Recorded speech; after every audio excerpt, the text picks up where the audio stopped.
ಪ್ರಥಮ BA ಮೊದಲ semester ಒಂದು ಪದವಿ ಪರೀಕ್ಷೆ ಈಗಾಗಲೇ ನಡೀತಾ ಇದೆ.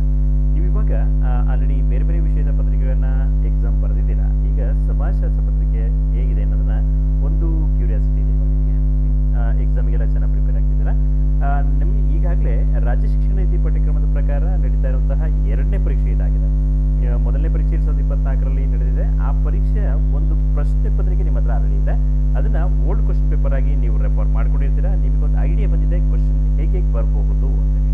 ಓಕೆನಾ? ಇವಾಗ ನಾವು ಈ ವರ್ಷ ಅಂದ್ರೆ 2025ಕ್ಕೆ ಸಂಬಂಧಪಟ್ಟಂತೆ ಒಂದು ಮಾದರಿ ಪ್ರಶ್ನೆ ಪತ್ರಿಕೆಯನ್ನ ನೋಡ್ತಾ ಹೋಗೋಣ. ನಿಮಗೆ ನೆನಪಿರಲಿ, ಇದು ಮಾದರಿ ಪ್ರಶ್ನೆ ಪತ್ರಿಕೆ ಅಷ್ಟೇ, ಇದೇ ಫೈನಲ್ ಅಂತ ಅನ್ಕೋಬೇಡಿ. ಒಂದು ಮಾದರಿಯಾಗಿ ಇಟ್ಕೊಳ್ಳಿ. ನೀವು ಬೇರೆದನ್ನ ಓದ್ತಾ ಇದ್ದೀರಾ, ಅದನ್ನ ಕಂಟಿನ್ಯೂ ಮಾಡಿ, ಅದು ಕೂಡ ಇಂಪಾರ್ಟೆಂಟ್. ಇದೊಂದು ಮಾದರಿಯಾಗಿ ಪ್ರಶ್ನೆ ಪತ್ರಿಕೆ ಹೀಗಿರ್ಬೋದು ಅಂತೇಳಿ ಒಂದು ಚರ್ಚೆ ಮಾಡ್ತಾ ಹೋಗೋಣ. ಓಕೆ, ಇದು 80 ಅಂಕಗಳ ಒಂದು ಪ್ರಶ್ನೆ ಪತ್ರಿಕೆ. ನಿಮಗೆ ಆಲ್ರೆಡಿ 20 ಅಂಕಗಳಿಗೆ ಆಂತರಿಕ ಮೌಲ್ಯಮಾಪನ ನಡೆದಿದೆ. ಆ 20 ಅಂಕಗಳಿಗೆ ನೀವು ಎಷ್ಟು ಅಂಕಗಳು ತೆಗೆದಿರಾ ಅಂತ ನಿಮ್ಗೆ ಆಲ್ರೆಡಿ ಗೊತ್ತಿದೆ. ಅಷ್ಟು ಅಂಕಗಳ ನಿಮ್ಮ ಹತ್ರ ಇದೆ ಆಲ್ರೆಡಿ. ಈಗ 80 ಅಂಕಗಳ ಒಂದು ಮುಖ್ಯ ಪರೀಕ್ಷೆಗೆ ನೀವು ಇವಾಗ ಹಾಜರಾಗ್ತಾ ಇದ್ದಾರೆ. ಓಕೆ, ಈ ಪರೀಕ್ಷೆಗೆ ಎಲ್ಲರೂ ಕೂಡ ಆಲ್ ದ ಬೆಸ್ಟ್ ಹೇಳ್ತಾ ಈ ಪ್ರಶ್ನೆ ಪತ್ರಿಕೆನ ನೋಡ್ತಾ, ಅಂದ್ರೆ ಮಾಡೆಲ್ ಪ್ರಶ್ನೆ ಪತ್ರಿಕೆ ಹೇಗಿರ್ಬೋದು ಅಂತ ನೋಡ್ತಾ ಹೋಗೋಣ. ಇದರಲ್ಲಿ 3 ವಿಭಾಗದಲ್ಲಿ ಪ್ರಶ್ನೆ ಪತ್ರಿಕೆ ಇರುತ್ತೆ. ಇದು ಈ 3 ವಿಭಾಗದಲ್ಲೂ ಕೂಡ ಎಷ್ಟೆಷ್ಟು ಪ್ರಶ್ನೆಗಳು ಬರ್ತವೆ, ನೀವು ಎಷ್ಟಕ್ಕೆ ಉತ್ತರ ಬರೀಬೇಕಂತೇಳಿ ನೋಡ್ತಾ ಹೋಗೋಣ. ಇದರಲ್ಲಿ ಮೊದಲನೇ ವಿಭಾಗ ಎ ಅಂತ ಅನ್ಕೊಳ್ಳೋಣ. ಇದರಲ್ಲಿ ಕೆಳಗಿನ ಯಾವುದಾದ್ರೂ 10 ಪ್ರಶ್ನೆಗಳಿಗೆ ಉತ್ತರಿಸಿ ಅಂತೇಳಿ. ಇಲ್ಲಿ 20 ಅಂಕಗಳ ಒಂದು ಪ್ರಶ್ನೆ ಇದು ವಿಭಾಗದಲ್ಲಿ ಇರುವಂಥದ್ದು. ಇದರಲ್ಲಿ 12 ಪ್ರಶ್ನೆಗಳು ಬರುತ್ತೆ. 12ರಲ್ಲಿ ನೀವು 10ಕ್ಕೆ ಉತ್ತರ ಬರೀರಿ. ನಿಮ್ಮ ಇಷ್ಟದ ನಿಮಗೆ ಸರಿಯಾಗಿ ಉತ್ತರ ಬರುವಂತಹ 10 ಪ್ರಶ್ನೆಗಳನ್ನ ಆಯ್ಕೆ ಮಾಡಿಕೊಂಡು ಉತ್ತರ ಬರೆಯುವುದಾಗುತ್ತೆ. ಓಕೆ, ಇದರಲ್ಲಿ ಮೊದಲನೇ ಪ್ರಶ್ನೆ ಕೊಡ್ತಾ ಇದ್ದಾರೆ ಸಮಾಜಶಾಸ್ತ್ರ ಅಂದ್ರೆ ಏನು, ವ್ಯಾಖ್ಯಾನಿಸಿ ಅಂದ್ರೆ ನಾವು ಕ್ಲಾಸಲ್ಲಿ ತುಂಬಾ ಸರಿ ಹೇಳ್ತಾ ಇದೀವಿ, ವ್ಯಾಖ್ಯಾನಿಸಿ ಅಂದ್ರೆ ನೀವು ವ್ಯಾಖ್ಯಾನ ಕರೆಕ್ಟಾಗಿ ಬರೀಬೇಕಾಗುತ್ತೆ. ನೀವು ಯಾರ ಹೆಸರನ್ನ ಬರೀತಾರೋ ಅವರ ಹೆಸರನ್ನ ಕರೆಕ್ಟಾಗಿ ಬರೆದು ಅವರು ಹೇಳಿರುವಂತಹ ವ್ಯಾಖ್ಯಾನನೇ ಬರೀಬೇಕಾಗುತ್ತೆ. ಇದು ನಿಮ್ಮ ಗಮನದಲ್ಲಿರಲಿ. ನೀವು ಯಾರ್ದೋ ಹೆಸರು ಬರೆದು ಯಾರ್ದೋ ವ್ಯಾಖ್ಯಾನವನ್ನು ಬರೆದ್ರೆ ನಿಮ್ಮ ಅಂಕಗಳು ಕಟ್ಟಾಗೋ ಸಾಧ್ಯತೆ ಇರುತ್ತೆ. ಅದಕ್ಕೋಸ್ಕರ ನೀವು ಯಾವ ಹೆಸರನ್ನ ಬರೀತೀರೋ ಅದೇ ಹೆಸರಿನ ಹೇಳಿರುವಂತಹ ವ್ಯಾಖ್ಯಾನವನ್ನೇ ಬರೀಬೇಕಾಗುತ್ತೆ. ಅದಾದ್ಮೇಲೆ ಎರಡನೇ ಪ್ರಶ್ನೆ ಬರ್ತಾ ಇದೆ ಆಗಸ್ಟ್ ಕೊಂಪ್ರವರ ಕೊಡುಗೆಗಳು. ಆಗಸ್ಟ್ ಕೊಂಪ್ರವರು ನಿಮಗೆ ಗೊತ್ತಿಲ್ಲ ಸಮಾಜಶಾಸ್ತ್ರದ ಪಿತಾಮಹ. ಇವರು ಸಮಾಜಶಾಸ್ತ್ರಕ್ಕೆ ಯಾವ ತರಹದ ಕೊಡುಗೆಗಳನ್ನು ಕೊಟ್ಟಿದ್ದಾರೆ, ಆ ಕೊಡುಗೆಗಳಲ್ಲಿ 2 ಕೊಡುಗೆಗಳನ್ನು ತಿಳಿಸಿದ್ರೆ ಸಾಕು, ಅಂದ್ರೆ ಹೆಸರು ಬರೆದ್ರೆ ಸಾಕಾಗ್ತಾ ಹೋಗುತ್ತೆ. ಅದಾದ್ಮೇಲೆ ಸಮಾಜಶಾಸ್ತ್ರಗಳು ವಿವರಿಸುವ 2 ಪಂಥಗಳು, ಅಂದ್ರೆ ನಿಮಗೆ ಪಂಥಗಳು ಗೊತ್ತಿದೆ. ಸಮಾಜಶಾಸ್ತ್ರ ವ್ಯಾಪ್ತಿಯನ್ನು ವಿವರಿಸುವಂಥ ಪಂಥಗಳು ಅಂದ್ರೆ ಇನ್ನು ವಿಶೇಷಿತವಾದ ಪಂಥ ಮತ್ತೆ ಇನ್ನೊಂದು ಪಂಥ, 2 ಪಂಥ ಇದೆ. ಆ 2 ಪಂಥಗಳು ಯಾವುದಂತ ಹೆಸರು ಬರೆದ್ರೆ ಸಾಕಾಗುತ್ತೆ. ನೀವು ಅದ್ರ ವಿವರಣೆ ಬೇಡ, ಮತ್ತೆ ನೀವು ಟೈಮ್ ತುಂಬಾ ಬೇಕಾಗುತ್ತೆ. ಮುಂದೆ ನೀವು ಈ ಪ್ರಶ್ನೆಗಳಿಗೆ ಜಾಸ್ತಿ ಉತ್ತರಗಳನ್ನ ಬರೆದು ನೀವು ಟೈಮ್ ಕಿಲ್ ಮಾಡ್ಕೊಳ್ಬೇಕು. ಅಂದ್ರೆ ಆ ಪಂಥಗಳು ಯಾವ್ದು ಅಂತ ಹೆಸರು ಬರೆದ್ರೆ ಸಾಕಾಗುತ್ತೆ ನೀವು. ಅದಾದ್ಮೇಲೆ ಸಾಮಾಜಿಕ ಸಂಸ್ಥೆ ಅಂದ್ರೆ ಏನು ಅಂತೇಳಿ ವ್ಯಾಖ್ಯಾನ ಕೊಟ್ಟಿದ್ದಾರೆ. ಇದು ಕೂಡ ಅಷ್ಟೇ, ಸಂಸ್ಥೆ ಅಂದ್ರೆ ಏನು ವ್ಯಾಖ್ಯಾನವನ್ನ ಬರೀಬೇಕಾಗುತ್ತೆ. ಯಾರು ಹೇಳಿದ್ರು ಅವರು ವ್ಯಾಖ್ಯಾನವನ್ನೇ ನೀವು ಸರಿಯಾಗಿ ಬರೀಬೇಕಾಗುತ್ತೆ. ಅದಾದ್ಮೇಲೆ ಪರಿಸರ ಅಂದ್ರೆ ಏನು, ಪರಿಸರದ ವಿಧಗಳು ಯಾವ್ಯಾವ ಇದಾವೆ ನೀವು ಬರೀಬೇಕಾಗುತ್ತೆ. ಸಂಸ್ಕೃತಿ ಅಂದ್ರೇನು, ಸಂಸ್ಕೃತಿಯ ಯಾವುದಾದ್ರೂ ಲಕ್ಷಣಗಳನ್ನು ತಿಳಿಸಿರ್ತಾರೆ. ಅಂದ್ರೆ ಇಲ್ಲಿ ವ್ಯಾಖ್ಯಾನವನ್ನ ಕೇಳಿಲ್ಲ, ಸಂಸ್ಕೃತಿ ಅಂದ್ರೆ ಏನು ಅಂತ ಮಾತ್ರ ಕೇಳಿದ್ರೆ ಕರೆಕ್ಟಾಗಿ ಪ್ರಶ್ನೆಗಳನ್ನ ಅರ್ಥ ಮಾಡ್ಕೊಳ್ಳಿ. ಸಂಸ್ಕೃತಿ ಅಂದ್ರೆ ಏನು ಅಂತ ಬರೆದ್ರೆ ಸಾಕಾಗುತ್ತೆ. ಅದ ಸಂಸ್ಕೃತಿಯ 3 ಲಕ್ಷಣಗಳನ್ನು ಕೂಡ ತಿಳಿಸಬೇಕಾಗುತ್ತೆ. ಅದಾದ್ಮೇಲೆ ಸಾಮಾಜೀಕರಣ ಅಂದ್ರೆ ಏನು ಅಂತ ಕೇಳ್ತಾ ಇದ್ದಾರೆ. ಅದಾದ್ಮೇಲೆ ಸಾಮಾಜೀಕರಣದ ಹಂತಗಳು ಯಾವ್ಯಾವ ಅಂತೇಳಿ ವ್ಯಾಖ್ಯಾನಿಸಿ ಅಂತ ಕೇಳಿದ್ರೆ ನೀವು ವ್ಯಾಖ್ಯಾನಗಳನ್ನ ಕರೆಕ್ಟಾಗಿ ಬರೀಬೇಕಾಗುತ್ತೆ. ಎಂದರೇನು ಅಥವಾ ಅರ್ಥೈಸಿ ಅಂತ ಕೇಳಿದ್ರೆ ಅದರ ಅರ್ಥವನ್ನ ಅಥವಾ ಸಾಮಾನ್ಯವಾಗಿ ಬರೆದ್ರು ಕೂಡ ಸಾಕಾಗುತ್ತೆ. ಹಂತಗಳು, ಸಾಮಾಜಿಕರಣದ ಹಂತಗಳನ್ನು ಕೂಡ ತಿಳಿಸಬೇಕಾಗುತ್ತೆ. ಅದಾದ್ಮೇಲೆ ಸಮುದಾಯ ಅಂದ್ರೆ ಏನು ಅಂತೇಳಿ, ಸಮುದಾಯ ಅಂದ್ರೆ ವ್ಯಾಖ್ಯಾನಿಸಿ ಕೂಡ ಕೇಳ್ತಾ ಇದ್ದಾರೆ. ಅದಾದ್ಮೇಲೆ ಕಾರ್ಯ ಅಂದ್ರೆ ಸಾಮಾಜಿಕ ಕಾರ್ಯ ಅಂತೇಳಿ ನಾವು ಹೇಳ್ತಾ ಇದ್ವಿ, ರಚನೆ ಮತ್ತು ಕಾರ್ಯ. ಈ ಚಾಪ್ಟರ್ ಇದಲ್ಲ, ಆ ಚಾಪ್ಟರ್ ಅಲ್ಲಿ ಸಾಮಾಜಿಕ ಕಾರ್ಯ ಅಂದ್ರೆ ಇಲ್ಲಿ ಕೇಳ್ತಾ ಇದ್ದಾರೆ. ರಚನೆಯನ್ನು ಕೂಡ ನೀವು ಓದ್ಕೊಂಡ್ರೆ ಒಳ್ಳೇದಾಗುತ್ತೆ. ಸಾಮಾಜಿಕ ರಚನೆ ಅಂದ್ರೆ ಕೇಳೋ ಕೂಡ ಸಾಧ್ಯತೆ ಇರುತ್ತೆ. ಅದನ್ನು ಕೂಡ ಇಲ್ಲಿ ನೋಡ್ಕೊಂಡಿರ್ಬೇಕಾಗುತ್ತೆ. ಇದು ಸಾಮಾಜಿಕ ಕಾರ್ಯ ಅಂದ್ರೆ ಕೂಡ ಇಂಪಾರ್ಟೆಂಟ್ ಕ್ವಶನ್ ಆಗಿ ಕೇಳ್ತಾ ಇದ್ದಾರೆ. ಸಂಸ್ಕೃತಿ ಅಂದ್ರೆ ಏನು, ವಾಟ್ ಇಸ್ ಕಲ್ಚರ್ ಅಂತೇಳಿ ಕೇಳ್ತಾ ಇದ್ದಾರೆ. ಆ ಪ್ರಶ್ನೆ ಅಂದ್ರೆ ಏನು, ಕಲ್ಚರ್ ಅಂದ್ರೆ ಏನು ಅಂತೇಳಿ ನೀವು ಉತ್ತರವನ್ನು ಬರೀಬೇಕಾಗುತ್ತೆ. ಮುಂದಿನ ಪ್ರಶ್ನೆ ಲೋಕಾಚಾರಗಳು ಅಂದ್ರೆ ಏನು ಅಂತೇಳಿ. ಅಂದ್ರೆ ಈ ಲೋಕಾಚಾರಗಳು ನಾವು ಹೇಳ್ತಾ ಹೋದ್ವಲ್ಲ, ಸಾಮಾಜಿಕ ನಿಯಂತ್ರಣದ ಭಾಗಗಳಾಗಿ ಅನೌಪಚಾರಿಕ ಮತ್ತು ಔಪಚಾರಿಕ ಸಾಮಾಜಿಕ ನಿಯಂತ್ರಣಗಳು ಹೇಳಿದ್ವಿ. ಆ ಅನೌಪಚಾರಿಕ ಮತ್ತು ಔಪಚಾರಿಕ ಸಾಮಾಜಿಕ ನಿಯಂತ್ರಣದಲ್ಲಿ ನಾವು ಅನೌಪಚಾರಿಕ ಸಾಮಾಜಿಕ ನಿಯಂತ್ರಣದ ಭಾಗವಾಗಿ ಲೋಕಾಚಾರಗಳು ಅಂದ್ರೆ ಏನು ಅಂತೇಳಿ ಸಾಕಷ್ಟು ಚರ್ಚೆ ಮಾಡಿದ್ವಿ. ಆಚಾರಗಳು ಲೋಕ ಒಪ್ಪಿರುವಂತಹ ಆಚಾರಗಳು ಅಂತೇಳಿ ಅದನ್ನ ಅಂದ್ರೆ ಏನು ಅಂತೇಳಿ ನೀವು ಇಲ್ಲಿ ಬರೀಬೇಕಾಗಿದೆ. ಅದಾದ್ಮೇಲೆ ಸಾಮಾಜಿಕ ನಿಯಂತ್ರಣವನ್ನ ವ್ಯಾಖ್ಯಾನಿಸಿ. Social control, what is social control ಅಂದ್ರೆ ಡಿಫೈನ್ ಸೋಷಿಯಲ್ ಕಂಟ್ರೋಲ್ ಅಂತ ಕೇಳಿದರೆ ಆ ಸಾಮಾಜಿಕ ನಿಯಂತ್ರಣವನ್ನ ನೀವು ಇಲ್ಲಿ ವ್ಯಾಖ್ಯಾನಿಸಬೇಕಾಗುತ್ತೆ. ಇಷ್ಟು ವಿಭಾಗ ಎ ಅಲ್ಲಿ ಬರುವಂತಹ 12 ಪ್ರಶ್ನೆಗಳಾಗುತ್ತೆ. ಆ 12 ಪ್ರಶ್ನೆಗಳಲ್ಲಿ ನೀವು 10 ಪ್ರಶ್ನೆಗಳನ್ನ ಆಯ್ಕೆ ಮಾಡಿಕೊಂಡು ಉತ್ತರವನ್ನ ಬರೀಬೇಕಾಗುತ್ತೆ. ಮುಂದಿನ ವಿಭಾಗಕ್ಕೆ ಬರ್ತಾ ಹೋಗೋಣ. ವಿಭಾಗ ಬಿ ಅಂತೇಳಿ. ಓಕೆ, ಇಲ್ಲಿ 30 ಅಂಕಗಳು ಈ ವಿಭಾಗದಲ್ಲಿ ನಿಮ್ಮ ಕೈಲಿದೆ ಅಂತ ಅನ್ಕೊಳ್ಳಿ. ಅದನ್ನ ನೀವು ತಗೋಬೇಕಾಗುತ್ತೆ. 30 ಅಂಕಗಳಿಗೆ ನೀವು 5 ಅಂಕಗಳ ಪ್ರಶ್ನೆ ಇದ್ದು 6 ಪ್ರಶ್ನೆಗಳಿಗೆ ಉತ್ತರ ಬರೀಬೇಕಾಗುತ್ತೆ. ಅಂದ್ರೆ ಇಲ್ಲಿ 8 ಪ್ರಶ್ನೆಗಳನ್ನ ಕೊಡ್ತಾರೆ. ಆ 8 ಪ್ರಶ್ನೆಗಳಲ್ಲಿ ನೀವು 6 ಪ್ರಶ್ನೆಗಳು ನಿಮಗೆ ಸರಿಯಾದ ಉತ್ತರ ಪ್ರಶ್ನೆಗಳನ್ನ ಆಯ್ಕೆ ಮಾಡಿಕೊಂಡು ಆ 6 ಪ್ರಶ್ನೆಗಳಿಗೆ ಉತ್ತರವನ್ನು ಬರೀಬೇಕಾಗುತ್ತೆ. ಅದರಲ್ಲಿ ಮೊದಲನೇ ಪ್ರಶ್ನೆ, ಭಾರತದಲ್ಲಿ ಸಮಾಜಶಾಸ್ತ್ರ ಬೆಳವಣಿಗೆ ಹೇಗಾಯಿತು ವಿವರಿಸಿ ಅಂತ. ಭಾರತದಲ್ಲಿ ಸಮಾಜಶಾಸ್ತ್ರ ಬೆಳವಣಿಗೆ ವಿವರಿಸಿ ಅಂತ ಕೇಳ್ತಾ ಇದ್ದಾರೆ. ಆ ವಿವರಣೆಯನ್ನ ನೀವು ಸರಿಯಾಗಿ ಮಾಡ್ತಾ ಹೋಗ್ಬೇಕು. ಅಂದ್ರೆ ಯಾವ್ಯಾವ ವಿಶ್ವವಿದ್ಯಾಲಯ, ಮೊದಲನೇದಾಗಿ ಬಾಂಬೆ ವಿಶ್ವವಿದ್ಯಾಲಯದಿಂದ ಪ್ರಾರಂಭವಾಗಿ ಬೇರೆ ಬೇರೆ ವಿಶ್ವವಿದ್ಯಾಲಯದಲ್ಲಿ ಒಂದು ಮುಖ್ಯ ಅಧ್ಯಯನ ವಿಷಯವಾಗಿ ಹೇಗೆ ಒಪ್ಕೊಳ್ತಾ ಹೋದ್ರು, ಅದನ್ನ ಹೇಗೆ ನಾವು ಅಧ್ಯಯನ ಮಾಡ್ತಾ ಹೋದ್ವಿ, ಅಲ್ಲಿಂದ ಪ್ರಾರಂಭ ಮಾಡಿ ಇವತ್ತಿನವರೆಗೂ ಸಮಾಜಶಾಸ್ತ್ರ ಹೇಗೆ ಬೆಳವಣಿಗೆ ಆಗ್ತದೆ ಭಾರತದಲ್ಲಿ, ಅದನ್ನ ನಾವು ವಿವರಿಸ್ತಾ ಹೋಗ್ಬೇಕಾಗಿದೆ. ಅದಾದ್ಮೇಲೆ ಸಾಮಾಜಿಕ ರಚನೆ ಅಂದ್ರೆ ವಾಟ್ ಇಸ್ ಸೋಷಿಯಲ್ ಸ್ಟ್ರಕ್ಚರ್ ಅಂತ ಕೇಳ್ತಾರೆ. ಅದಾದ್ಮೇಲೆ ಅದರ ಲಕ್ಷಣಗಳು, ಅದು ಕ್ಯಾರೆಕ್ಟರಿಸ್ಟಿಕ್ಸ್ ಆಫ್ ಸೋಷಿಯಲ್ ಸ್ಟ್ರಕ್ಚರ್, ಅದನ್ನ ನೀವು ಇಲ್ಲಿ ವಿವರಿಸಬೇಕಾಗುತ್ತೆ. ಸಾಮಾಜಿಕ ರಚನೆ ಎಂದರೇನು, ಅದರ ಲಕ್ಷಣಗಳನ್ನು ವಿವರಿಸಿ ಅಂದ್ರೆ ಕೇಳ್ತಾ ಇದ್ದಾರೆ. ಅದಾದ್ಮೇಲೆ ಅನುವಂಶೀಯತೆ ಕಾರ್ಯವಿಧಾನ. ಈ ಅನುವಂಶೀಯತೆ ಚಾಪ್ಟರ್ ತುಂಬಾ ಇಂಪಾರ್ಟೆಂಟ್ ಆಗ್ತಾ ಹೋಗುತ್ತೆ. ಇದರಲ್ಲಿ 15 ಅಂಕಗಳಿಗೂ 10 ಅಂಕಗಳು ಪ್ರಶ್ನೆಗಳನ್ನ ಕೇಳೋ ಸಾಧ್ಯತೆ ಇದೆ, 5 ಅಂಕಗಳಿಗೂ ಕೂಡ ಪ್ರಶ್ನೆಗಳನ್ನ ಕೇಳೋ ಸಾಧ್ಯತೆ ಇದೆ. ಅನುವಂಶೀಯತೆ ಕಾರ್ಯವಿಧಾನ ಹೇಗೆ ಕಾರ್ಯನಿರ್ವಹಿಸುತ್ತೆ, ಆ ಅನುವಂಶೀಯತೆನ ನೀವು ಇಲ್ಲಿ ವಿವರಿಸಬೇಕಾಗುತ್ತೆ. ಅದಾದ್ಮೇಲೆ ಸಂಸ್ಕೃತಿನ ವ್ಯಾಖ್ಯಾನಿಸಿ ಅಂತ ಕೇಳ್ತಿದ್ದಾರೆ.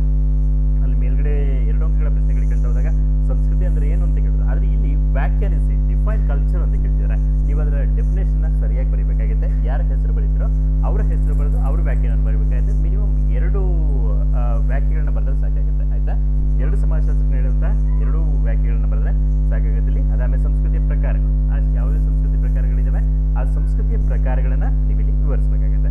ಅದಾದ್ಮೇಲೆ ಸಾಮಾಜಿಕರಣದ ನಿಯೋಗಿಯಾಗಿ ಕುಟುಂಬ ಅಂತೇಳಿ, ಸಾಮಾಜಿಕರಣದ ನಿಯೋಗಿಯಾಗಿ ಕುಟುಂಬ, ನಿಮಗೆ ಸಾಮಾಜಿಕರಣದ ನಿಯೋಗಗಳು ಗೊತ್ತಿದಾವೆ ನಿಮಗೆ. ಆ ನಿಯೋಗಿಯಲ್ಲಿ ಪ್ರಮುಖವಾಗಿ ಕುಟುಂಬ ಹೇಗೆ ಸಾಮಾಜಿಕರಣದ ನಿಯೋಗಿ ಆಗುತ್ತೆ ಅನ್ನೋದನ್ನ ಇಲ್ಲಿ ನೀವು ಚರ್ಚಿಸಬೇಕಾಗುತ್ತೆ. ಅದಾದ್ಮೇಲೆ ಸಮುದಾಯ ಅಂದ್ರೆ ಏನು, ಸಮುದಾಯದ ಲಕ್ಷಣಗಳನ್ನು ವಿವರಿಸಿ. ವಾಟ್ ಇಸ್ ಕಮ್ಯುನಿಟಿ ಅಂತ ಕೇಳ್ತಾ ಇದ್ದಾರೆ. ಅದಾದ್ಮೇಲೆ ಕಮ್ಯುನಿಟಿಯ ಲಕ್ಷಣಗಳು, ಕಮ್ಯುನಿಟಿ ಕ್ಯಾರೆಕ್ಟರಿಸ್ಟಿಕ್ಸ್ ಕೇಳ್ತಿದ್ದಾರೆ, ಅದನ್ನ ನೀವು ಎಕ್ಸ್ಪ್ಲೇನ್ ಮಾಡಬೇಕಾಗುತ್ತೆ. ಓಕೆ, ಇಲ್ಲಿ ನೀವು ಫಸ್ಟ್ ಪಾಯಿಂಟ್ಸ್ ಅನ್ನ ಸರಿಯಾಗಿ ಬರೀರಿ, ಬರೆದ ನಂತರದಲ್ಲಿ ನೆಕ್ಸ್ಟ್ ಭಾಗದಲ್ಲಿ ವಿವರಣೆ ಮಾಡ್ತಾ ಹೋಗ್ಬೇಕಾಗುತ್ತೆ. ಅದಾದ್ಮೇಲೆ ಅನುವಂಶೀಯತೆಯಲ್ಲಿ ಗುಣಾಣುಗಳ ಪಾತ್ರ ಅಂದ್ರೆ ಜೀನ್ಸ್ಗಳ ಪಾತ್ರ ಯಾವ ತರ ಇದೆ, ಅನುವಂಶೀಯತೆಯಲ್ಲಿ ಗುಣಾಣುಗಳ ಪಾತ್ರವನ್ನ ನೀವಿಲ್ಲಿ ವಿವರಿಸಬೇಕಾಗುತ್ತೆ. ಅದಾದ್ಮೇಲೆ C.H. ಕೂಲೇರವರ ಬಿಂಬಿತ ಸ್ವಪ್ರಜ್ಞೆ ಸಿದ್ಧಾಂತ, ಇದು ತುಂಬಾನೇ ಇಂಪಾರ್ಟೆಂಟ್ ಅಂತ ಅಂದ್ಕೊಂಡ ಪ್ರತಿ ಎಕ್ಸಾಮ್ ಕೂಡ ರಿಪೀಟ್ ಆಗೋ ಸಾಧ್ಯತೆ ಇರುತ್ತೆ. ಇಲ್ಲಿ ತುಂಬಾ ಇಂಪಾರ್ಟೆನ್ಸ್ ಕೊಟ್ಟು ನೀವು ಓದ್ಕೋಬೇಕಾಗಿದೆ. C.H. ಕೂಲೇರವರ ಬಿಂಬಿತ ಸ್ವಪ್ರಜ್ಞೆ ಸಿದ್ಧಾಂತ ಅಂತ, looking glass self theory of C.H. Cooler ಅಂತ. ಆಯ್ತಾ, ಇವ್ರ ಸಿದ್ಧಾಂತವನ್ನ ನೀವು ಅವರು ಹೇಗೆ ಹೇಳಿದಾರೋ ಅದೇ ತರನೇ ಬರಿಬೇಕಾಗುತ್ತೆ. ಹಾಗೆ ಬರೆದ್ರೆ ಮಾತ್ರ ನಿಮಗೆ ಸಂಪೂರ್ಣ ಅಂಕಗಳು ಸಿಗ್ತಾ ಹೋಗ್ತವೆ. ಇಲ್ಲಿಗೆ 8 ಪ್ರಶ್ನೆಗಳಿದಾವೆ. ಇಲ್ಲಿ 8 ಪ್ರಶ್ನೆಯಲ್ಲಿ ನೀವು 6 ಪ್ರಶ್ನೆಗಳನ್ನ ಆಯ್ಕೆ ಮಾಡಿಕೊಂಡು ಉತ್ತರವನ್ನು ಬರೀಬೇಕಾಗುತ್ತೆ. ಓಕೆ, ಅದಾದ್ಮೇಲೆ ನಾವು ಮುಂದಿನ ವಿಭಾಗಕ್ಕೆ ಬರ್ತಾ ಹೋಗೋಣ, ವಿಭಾಗ ಸಿ ಅಂತ. ಇಲ್ಲೂ ಕೂಡ ಒಂದು 30 ಅಂಕಗಳು ನಿಮ್ಮ ಕೈಯಲ್ಲಿದೆ, ಅದನ್ನು ತಗೊಳ್ಳುವಂಥ ಜವಾಬ್ದಾರಿ ಕೂಡ ನಿಮ್ದಾಗಿರುತ್ತೆ. ಇಲ್ಲಿ ನೀವು 3 ಪ್ರಶ್ನೆಗಳಿಗೆ ಉತ್ತರಿಸಬೇಕಾಗುತ್ತೆ. ಇಲ್ಲಿ 3ನೇ ಭಾಗದಲ್ಲಿ ವಿಭಾಗ ಸಿ ಯಲ್ಲಿ 3 ಪ್ರಶ್ನೆಗಳಿಗೆ ಉತ್ತರಿಸಬೇಕಾಗುತ್ತೆ. ಅದರಲ್ಲಿ ಮೊದಲನೇ ಪ್ರಶ್ನೆಯಲ್ಲಿ ನೋಡ್ತಾ ಹೋಗೋಣ. ಇಲ್ಲಿ 5 ಪ್ರಶ್ನೆಗಳಿದ್ದಾವೆ, 5ರಲ್ಲಿ 3 ಪ್ರಶ್ನೆಗಳಿಗೆ ಉತ್ತರವನ್ನು ಬರೀಬೇಕಾಗುತ್ತೆ. ಇಲ್ಲಿ ಸಮಾಜಶಾಸ್ತ್ರವನ್ನು ವ್ಯಾಖ್ಯಾನಿಸಿ ಸಮಾಜಶಾಸ್ತ್ರ ವ್ಯಾಪ್ತಿ ಮತ್ತು ಪ್ರಾಮುಖ್ಯತೆ ಎರಡೂ ಕೂಡ ಕೇಳ್ತಾ ಇದ್ದಾರೆ. ಆಯ್ತಾ, ಇಲ್ಲಿ ಸ್ವರೂಪವನ್ನು ಕೂಡ ಕೇಳೋ ಸಾಧ್ಯತೆ ಇದೆ. ನಿಮಗೆ ನೆನಪಿಲ್ಲಿ ಮೊದಲನೇ ಚಾಪ್ಟರ್ ಇದೆಯಲ್ಲ, ಅದು ತುಂಬಾನೇ ಇಂಪಾರ್ಟೆಂಟ್ ಆಗುತ್ತೆ. ಅದ್ರ ಬಗ್ಗೆ ನೀವು ಹೆಚ್ಚಿನ ಮಹತ್ವ ಕೊಟ್ಟು ಓದಲೇಬೇಕಾಗುತ್ತೆ. ಸಮಾಜಶಾಸ್ತ್ರವನ್ನು ವ್ಯಾಖ್ಯಾನಿಸಿ ಸಮಾಜಶಾಸ್ತ್ರ ವ್ಯಾಪ್ತಿ ಮತ್ತು ಪ್ರಾಮುಖ್ಯತೆಯನ್ನ ವಿವರಿಸಿ ಅಂತೇಳಿ ನಾವು ಮಾಡಲ್ ಆಗಿ ಇಲ್ಲಿ ಕೇಳ್ತಾ ಇದೀವಿ. ವ್ಯಾಪ್ತಿಯಲ್ಲಿ 2 ಹಂತಗಳು ಬರ್ತವೆ. 2 ಪಂಥಗಳನ್ನ ಇಟ್ಕೊಂಡು ನೀವು ವಿವರಣೆ ಮಾಡಬೇಕಾಗುತ್ತೆ. ಅದಾದ್ಮೇಲೆ ಸಮಾಜಶಾಸ್ತ್ರವನ್ನ ನಾವು ಪ್ರಾಮುಖ್ಯತೆ, ಇಂಪಾರ್ಟೆನ್ಸ್ ಆಫ್ ಸೋಷಿಯಾಲಜಿ, ಇದನ್ನು ಕೂಡ ನೀವು ಚರ್ಚಿಸಬೇಕು. ಸ್ಕೋಪ್ ಅಂಡ್ ಇಂಪಾರ್ಟೆನ್ಸ್ ಅಂತ ಅಂದ್ಕೊಂಡ ಅದನ್ನ ನೀವಿಲ್ಲಿ ಚರ್ಚೆ ಮಾಡಬೇಕಾಗುತ್ತೆ. ಓಕೆ, ವ್ಯಾಖ್ಯಾನಿಸಿ ಅದರ ವ್ಯಾಪ್ತಿ ಮತ್ತು ಪ್ರಾಮುಖ್ಯತೆ ಎರಡನ್ನು ಕೂಡ ಚರ್ಚೆ ಮಾಡಬೇಕಾಗುತ್ತೆ. ಅದಾದ್ಮೇಲೆ ಸಾಮಾಜಿಕ ಅಂತಸ್ತು ಮತ್ತು ಪಾತ್ರದ ಲಕ್ಷಣಗಳನ್ನು ವಿವರಿಸಿ ಅಂತೇಳಿ. ಆಯ್ತಾ, social status and social role ಅಂತೇಳಿ. ಆಯ್ತಾ, ಅದರ ಕ್ಯಾರೆಕ್ಟರಿಸ್ಟಿಕ್ಸ್ ಅನ್ನ ನೀವು ವಿವರಿಸಬೇಕಾಗುತ್ತೆ. ರೋಲ್ ಅಂಡ್ ಸ್ಟೇಟಸ್ ಅಂತೇಳಿ ಅವೆರಡನ್ನು ಕೂಡ ನೀವು ಇಲ್ಲಿ ವಿವರಿಸಬೇಕಾದ್ರೆ ಅದರ ಲಕ್ಷಣಗಳು ಅಂದ್ರೆ ಏನು ಅಂತ ಕೇಳಿಲ್ಲ, ನೀವು ಬರೀಬಹುದು, ಬರೆದ್ರೆ ಒಳ್ಳೇದು. ಸಾಮಾಜಿಕ ಅಂತಸ್ತು ಅಂದ್ರೇನು, ಸಾಮಾಜಿಕ ಪಾತ್ರ ಅಂದ್ರೆ ಏನು ಬರೆದು ಅದರ ಲಕ್ಷಣಗಳು ವಿವರಿಸಿದ್ರೆ ಪರ್ಫೆಕ್ಟ್ ಆನ್ಸರ್ಸ್ ಆಗುತ್ತೆ. ಆಗ್ಲಿಲ್ಲ ಅಂದ್ರೆ ನಿಮಗೆ ಟೈಮ್ ಬ್ಯಾಲೆನ್ಸ್ ಮಾಡೋಕ್ಕಾಗಿಲ್ಲ ಅಂದ್ರೆ ನಿಮಗೆ ಅಂತಸ್ತಿನ ಲಕ್ಷಣಗಳು ಮತ್ತೆ ಪಾತ್ರದ ಲಕ್ಷಣಗಳನ್ನ ನೇರವಾಗಿ ಬರೆದ್ರು ಕೂಡ ಸಾಕಾಗುತ್ತೆ.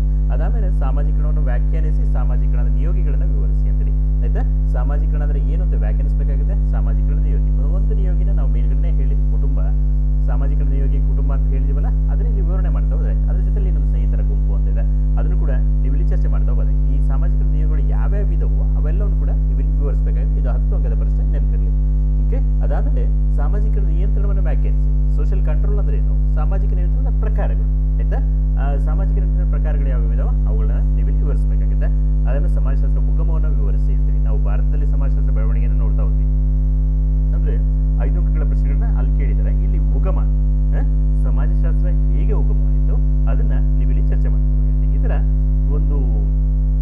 5 ಪ್ರಶ್ನೆಗಳಿದ್ದಾವೆ. 5 ಪ್ರಶ್ನೆಗಳಲ್ಲಿ ನೀವು 3 ಪ್ರಶ್ನೆಗಳಿಗೆ ಉತ್ತರ ಬರೆದ್ರೆ ನಿಮ್ಮ 30 ಅಂಕಗಳಿಗೆ ಸರಿಯಾದ ಉತ್ತರವ ಇಲ್ಲಿ ಸಿಗ್ತಾ ಹೋಗುತ್ತೆ. 30 ಅಂಕಗಳು ಕೂಡ ನಿಮಗೆ ಬರೋ ಸಾಧ್ಯತೆ ಇರುತ್ತೆ.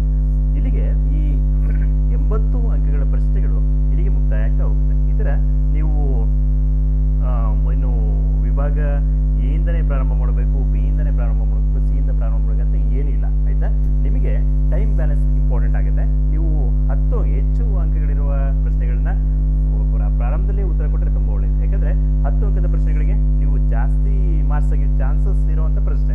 ನೀವು 2 ಅಂಕದ ಪ್ರಶ್ನೆ ಫಸ್ಟ್ ಬರಿತಾ ಹೋಗ್ತೀರಾ, ಪುಟಗಟ್ಟಲೆ ಬರಿತಾ ಹೋಗ್ತೀರಾ, ಕೈ ನೋವಾಗಿರಲ್ಲ, ಸ್ಟಾರ್ಟಿಂಗ್ ಎಕ್ಸಾಮ್ ಈಗ ಬಂದಿರ್ತೀರಾ, ಜಾಸ್ತಿ ಉತ್ತರ ಬರಿತಾ ಹೋಗ್ತೀರಾ. ಅಲ್ಲಿ ನಿಮಗೆ ನೀವು ಎಷ್ಟೇ ಬರೆದ್ರು 2 ಅಂಕಗಳನ್ನ ದಾಟಿಸ್ಕೊಡೋಕ್ಕಾಗಲ್ಲ. ನೆನಪಿರಲಿ, ಇದು 2 ಅಂಕಗಳಿಗೆ ಪ್ರಶ್ನೆಗೆ 2 ಮಾರ್ಕ್ಸ್ ಕೊಡೋಕ್ಕಾಗಲ್ಲ. ಆದರೆ ಇಲ್ಲಿ 10 ಅಂಕದ ಪ್ರಶ್ನೆಗಳಿಗೆ ನೀವು ಫಸ್ಟ್ ಉತ್ತರ ಬರೆದಿದ್ರೆ, ಇಲ್ಲಿ ತುಂಬ ಚೆನ್ನಾಗಿ ಉತ್ತರ ಬರೆದ್ರೆ 8 ಮಾರ್ಕ್ಸ್ಗೂ 9 ಮಾರ್ಕ್ಸ್ ಕೂಡ ಸಿಗೋ ಸಾಧ್ಯತೆ ಇದೆ. ನೀವು ತುಂಬ ಚೆನ್ನಾಗಿ ಬರೆದ್ರೆ 10 ಕಂತು ಕೂಡ ಕೊಡೋ ಸಾಧ್ಯತೆ ಇರುತ್ತೆ.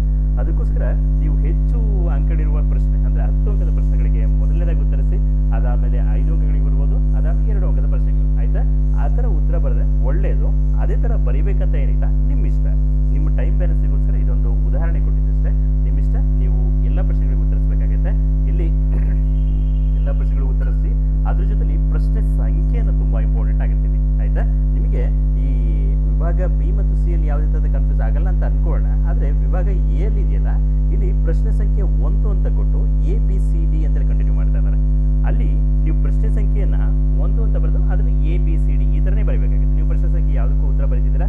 ಇಲ್ಲಿ ಪರಿಸರ ಅಂದರೆ ಏನು ಅಂತ ಈ ಅನ್ನೋ ಪ್ರಶ್ನೆ ಇದೆ. ನೀವು ಅಲ್ಲಿ ಏನು ಮಾಡ್ತೀರಾ, ಮಿಸ್ ಆಗಿ 5 ಅಂತ ಪ್ರಶ್ನೆ ಸಂಖ್ಯೆ ಹಾಕ್ಬಿಡ್ತೀರಾ. 5ನೇ ಪ್ರಶ್ನೆ ಯಾವುದಾಗಿದೆ ಅಂದರೆ ಇದರಲ್ಲಿ ಇದು ವಿಭಾಗ ಬಿ ಯಲ್ಲಿರೋ ಪ್ರಶ್ನೆ 5. ಆ ಥರ ಕನ್ಫ್ಯೂಸ್ ಆಗಬಾರ್ದು ಅಂತ ಅನ್ಕೊಂಡ್ರೆ ನೀವು ಸರಿಯಾದ ಪ್ರಶ್ನೆ ಸಂಖ್ಯೆನೇ ಇಲ್ಲಿ ಹಾಕ್ಬೇಕಾಗುತ್ತೆ, ಆಯ್ತಾ. ಆ ಥರ ಇಲ್ಲಿ ಎ ಅಂತ ಇದ್ರೆ ಏನೇ ಹಾಕಿ, ಇ ಅಂತ ಇದ್ರೆ ಈನೇ ಹಾಕಿ, ಎಚ್ ಅಂತ ಇದ್ರೆ ಎಚ್. ಆ ಥರ ಮೊದಲನೇ ಪ್ರಶ್ನೆಗೆ ಇಲ್ಲಿ ಏನೋ ಮೊದಲನೇ ಭಾಗದಲ್ಲಿ ಈ ಥರ ಕನ್ಫ್ಯೂಸ್ ಆಗಿರುತ್ತೆ. ಕನ್ಫ್ಯೂಸ್ ಮಾಡ್ಕೋಬೇಡಿ, ಯಾವುದೇ ಥರದ ಟೆನ್ಷನ್ ಬೇಡ. ಫುಲ್ಲು ಫ್ರೀಯಾಗಿ ಹೋಗಿ. ಎಕ್ಸಾಮ್ ತುಂಬಾ ಈಸಿ ಇರುತ್ತೆ. ನೀವು ಅಂದ್ಕೊಂಡಿದ್ದೀರಾ ತುಂಬ ಕಷ್ಟ ಇರುತ್ತೆ. ನಾವು ಫಸ್ಟ್ ಟೈಮು ಎಕ್ಸಾಮ್ ಬರೀ ಅಂದರೆ ಫಸ್ಟ್ ಸೆಮಿಸ್ಟರ್ ಎಕ್ಸಾಮ್ ಬರ್ತಾರೆ, ತುಂಬ ಟೆನ್ಷನ್ ಆಗಿದ್ರೆ ಯಾವುದೇ ಥರದ ಟೆನ್ಷನ್ ಬೇಡ. ತುಂಬ ಈಸಿ ಆಗಿರುತ್ತೆ ಎಕ್ಸಾಮ್, ಸರಿ ಆಯ್ತಾ. ಎಲ್ಲರಿಗೂ ಕೂಡ ಆಲ್ ದಿ ಬೆಸ್ಟ್. ಅಂದರೆ ಇನ್ನೊಂದು ವಿಷಯ ಏನಂದರೆ, ನೀವು ಆದಷ್ಟು ಬ್ಲಾಕಿಂಗ್ ಪೆನ್ನಲ್ಲಿ ಬರೀ, ಒಂದು ಪ್ರಯತ್ನ ಪಡಿ. ನೀವು ಬ್ಲಾಕಿಂಗಲ್ಲೇ ಬರೀಬೇಕಂತೇಳಿ ಯಾಕೆ ಹೇಳ್ತಾ ಇದ್ದೀವಿ ಅಂತ ಅಂದ್ಕೊಂಡ್ರೆ, ನಿಮ್ಮ ಪೇಪರ್ ಡಿಜಿಟಲ್ ವ್ಯಾಲ್ಯೂಷನ್ ಆಗಿದೆ, ಅಂದರೆ ಕಂಪ್ಯೂಟರ್ ವ್ಯಾಲ್ಯೂಷನ್ ಆಗೋದು. ನೀವು ಕಂಪ್ಯೂಟರಲ್ಲಿ ವ್ಯಾಲ್ಯೂಷನ್ ಆಗೋದ್ರಿಂದ ಅಲ್ಲಿ ಪ್ರಶ್ನೆಗೆ ಬರೆದಿರುವಂಥ ಉತ್ತರ ಕರೆಕ್ಟಾಗಿ ಸರಿಯಾಗಿ ಕಾಣಬೇಕಂದ್ರೆ ಬ್ಲಾಕಿಂಗ್ ಪೆನ್ನಲ್ಲಿ ಬರೆದ್ರೆ ಒಳ್ಳೆಯದು, ಆಯಿತಾ. ಒಂದು ಆಪ್ಷನ್ ಅಷ್ಟೇ, ನಿಮ್ಮ ಚಾಯ್ಸ್. ಯಾವ ಇಂಕಲ್ ಬೇಕಾದ್ರೂ ಅಂದರೆ ಬ್ಲೂ ಆರ್ ಬ್ಲಾಕ್ ಎರಡರಲ್ಲಿ ಯಾವ್ದಾದ್ರು ಕೂಡ ಯೂಸ್ ಮಾಡ್ಕೋಬೋದು. ಒಂದು ಸಜೆಷನ್ ಅಷ್ಟೇ. ಎಲ್ಲ ಪ್ರಶ್ನೆಗಳು ಕೂಡ ಉತ್ತರ ಬರೀರಿ. ಎಕ್ಸಾಮ್ ತುಂಬ ಈಸಿ ಇರುತ್ತೆ. ಓಕೆ, ಎಲ್ಲರಿಗೂ ಕೂಡ ಆಲ್ ದಿ ಬೆಸ್ಟ್.